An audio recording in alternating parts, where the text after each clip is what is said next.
দিনের রাসূল মদিনার বুলবুল দয়াল নবীর বয়স যখন 12 বছর, আবু তালেবের সঙ্গে উনি শাম দেশে ব্যবসার উদ্দেশ্যে রওনা দিলেন।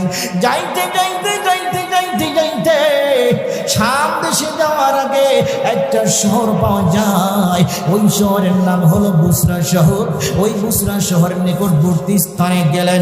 যাওয়ার পরে দিনের রাসূল মদিনার বুলবুল তার চাচা নবী মুহাম্মদকে বললেন, ভাতিজা ওই যে সামনে একটা শহর দেখা যায়, ওইখানে আমাদের বাণিজ্যিক কাফেলাটা বিরতি দিবে। এই বাণিজ্যিক কাফেলাটা আমরা একটু বিরতি নেব, আমরা একটু বিশ্রাম নিব, রেস্ট নিব। এই যে রেস্ট নেওয়ার পরে আমরা এখান থেকে আমরা শাম দেশে রওনা দেব। রাসূল দিনের রাসূল মদিনার বুলবুল বললেন, চাচা ঠিক আছে, চলেন চলেন বিশ্রাম নেব। তখন বাণিজ্যিক কাফেলা যখন বিরতি